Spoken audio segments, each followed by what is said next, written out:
This is Mac OS Ken. U.S. teens are still grooving on Apple stuff, more on the next round of OS betas, and it seems too much video is never enough. It's Thursday, the 7th of April, 2022. I'm Ken Ray, and this is news from Mac OS Ken, brought to you by yours truly and sponsored by Kanji, device management for your Apple environment. Learn more at kanji.io/macOSKen. This show is also sponsored by Trade Coffee. Let me tell you about my favorite coffee so far from Trade. It's a roast called Bark at the Moon from Drink Coffee, Do Stuff in Lake Tahoe, California. Silky smooth and decadently sweet, this coffee's chocolatey vanilla structure and kiss of roast make it something to howl about. Drink Coffee Do Stuff says it's not just a roaster, it's a state of mind. Yet they operate with a focus on sustainability and reducing their carbon footprint in everything they do. It was a great bag of coffee, one that I would never have found on my own. I'm not sure whether I'm going to go back to one of the great roasts I've already received or just let Trade keep picking for me. They have done a phenomenal job so far. Curious how they'll do for you.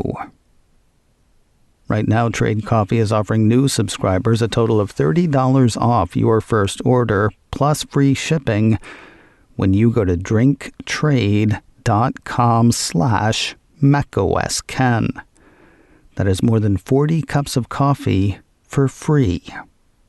Get started by taking their quiz at drinktrade.com/macOSKen and let Trade find you a coffee you'll love.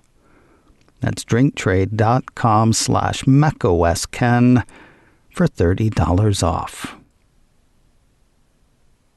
As they have been for years, the kids in America are cooler than cool with Apple stuff. Apple 3.0 has run part of a note from Piper Sandler analyst Harsh Kumar, wherein he talks his firm's Taking Stock with Teens Spring 2022 survey. The numbers are crazy. Quizzing roughly 7,100 respondents, 87% own an iPhone, while a near-record 87% think their next phone will be an iPhone. Over 23% think they will upgrade to an iPhone 13 this spring or summer, a bit better than the 22% who thought that they would do the same in the fall or winter. Roughly 18% of kids surveyed already own an iPhone 13, well ahead of the roughly 12% who owned an iPhone 12 for the same survey a year ago. A record 30% of respondents own an Apple Watch, with Apple owning 83% of the teen smartwatch market, and 72% of teens surveyed own AirPods, with 9% of respondents planning to buy a pair in the next 12 months. Kids just starting out their buying lives, happily ensconced in Apple's ecosystem, would seem to bode well for the Cupertino company's future. Mr. Kumar has an overweight rating on Apple shares. He has set Piper Sandler's price target on the shares at $200. Encouraging as Piper Sandler's Taking Stock with Teens survey may be, there is more to the world than what a 16-year-old thinks will happen. No offense to 16-year-olds. TF International analyst Ming-Chi hit with a truly sobering tweet in the wee small hours of Thursday morning. Translated to English, the message said, "At present, most consumer electronics brands' orders cut only reflect the impact of the Russian-Ukrainian war on the market demand of those two countries. These brands still haven't taken into account, or are still unwilling to admit, the further impact on consumer confidence and shipment forecasts of events, including global inflation, the damage to the European economy from the Russian-Ukrainian conflict, and the recent COVID-19 lockdown in China. It will be the most considerable risk for tech stocks in the following months." Apologies, by the way. I said the tweet was sobering. I was actually sober when I read it. though the tweet did make me question why I spend so much time in that unaltered state. The betas that Apple seeded to developers on Tuesday have made it out to public testers. Cult of Mac ran a piece Wednesday saying that the first betas of iOS, iPadOS, and tvOS 15.5, watchOS 8.6, and macOS 12.4 were out to public testers. While they haven't been out for long, the longer the betas are out, the more we learn. On release day for developers, Spelunkers spotted references to Apple Classical, new buttons for Apple Pay Cash in the Wallet app, changes to SportsKit integration, and more. And now there's even more. iDownload blog has found a bit of performance functionality in the updates tied to HomePod. According to the piece, Apple's iOS 15.5 software adds HomePod Wi-Fi signal bars to the Home app, which also now features a notification for critical alerts.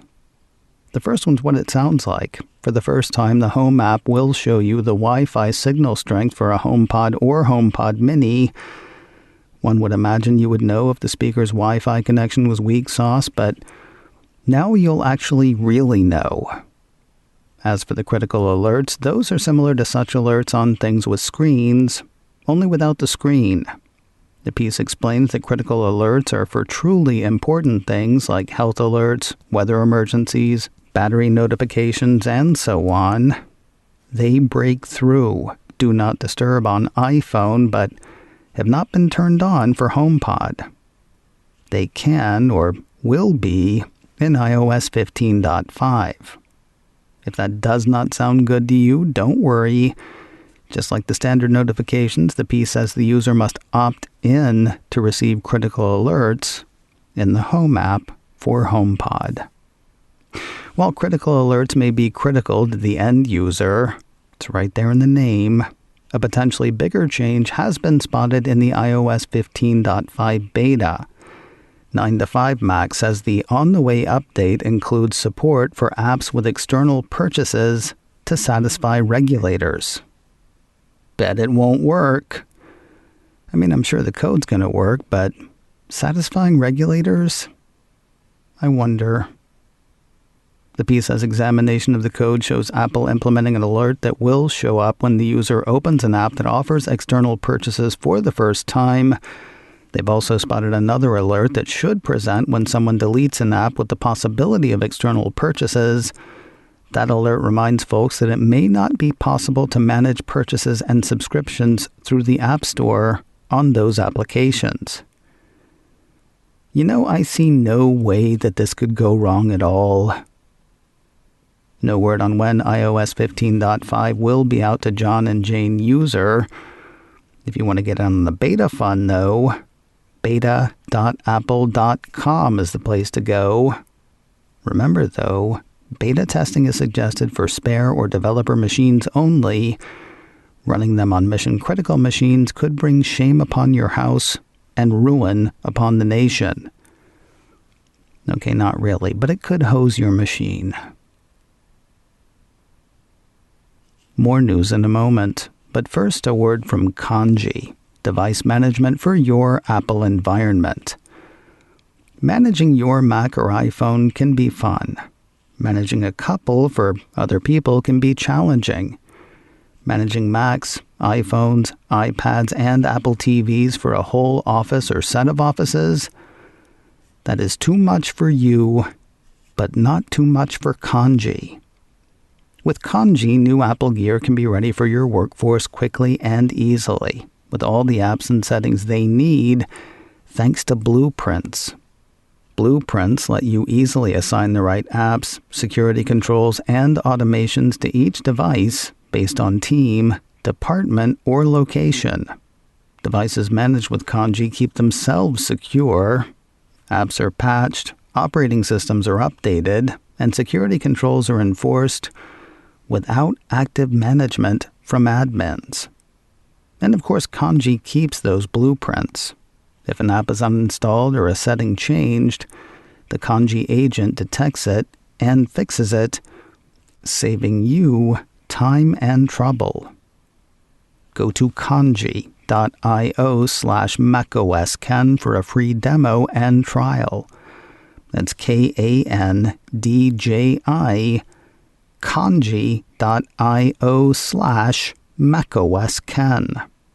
Find out why companies like Allbirds, Lacework, Segment, and others use Kanji for zero-touch Apple device management.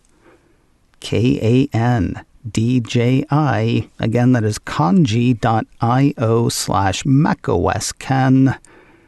Your free demo and trial are waiting at kanji.io/macOSKen. Hey, remember Mr. Creosote? He was the more than morbidly obese individual in Monty Python's The Meaning of Life who ate so much he literally exploded. Apparently that is us with over-the-top video streaming services. Apple Insider has word of a new survey from the analytics firm Nielsen. According to their State of Play report, 46% of survey respondents who use streaming video services feel overwhelmed by the amount of programming available and have no plans to get rid of any of it. How could they feel overwhelmed? Well, the piece says Nielsen says that there are 817,000 unique programs across various streaming services, including TV series, movies, specials, and more. That is a 26.5% increase of nearly 171,000 titles since the end of 2019. And yet, Apple Insider says the survey indicates that 72% of Americans say that they love their user experience with video streaming services. A majority, 93%, said they either plan to expand the services they use or make no changes to their existing subscriptions. What they would like is a better way to manage it. With the amount of choices, the piece says, users want an option that makes finding and viewing content from different services easier. Just over 2/3 of respondents say they would be cool paying for a bundle service that would do that, as long as they could pick what goes in the bundle. It gives me an idea for a startup. All sorts of content that you could choose to watch or not, all in one package. I will call it Cable. I know what you're thinking, and you're right, and I don't care. I'm going to make a lot of money. There's been a change to your Apple TV Plus overnight. 9 to 5 Mac ran a piece in the middle of the night saying that Apple has started rolling out the new MLB sections for Friday Night Baseball.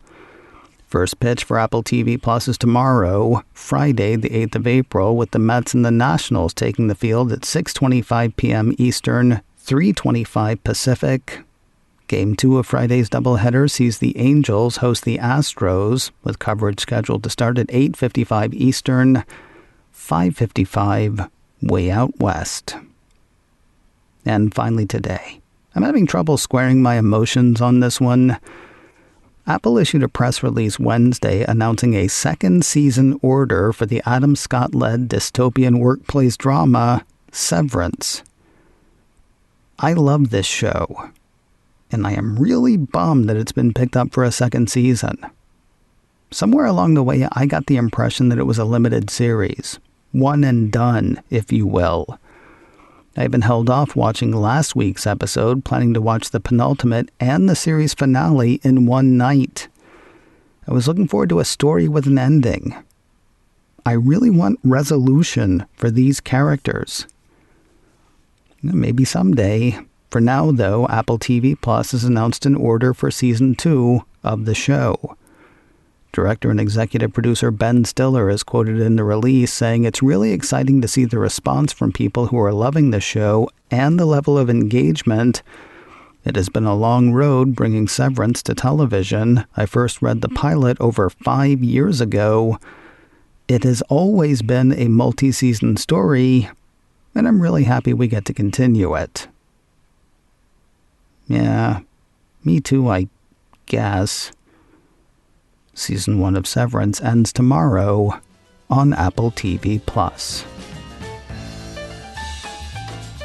macOS Ken, brought to you by me and sponsored by Trade Coffee. Get $30 off your first order plus free shipping at drinktrade.com/macOSKen. This show is also sponsored by Kanji, device management for your Apple environment. Learn more at kanji.io/macOSKen. Advertising handled by Backbeat Media, online at backbeatmedia.com. You can reach me a couple of ways. Info at macosken.com or call 716-780-4080.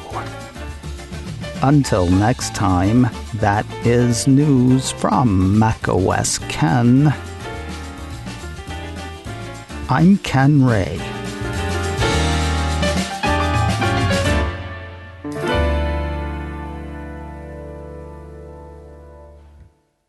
Ciao.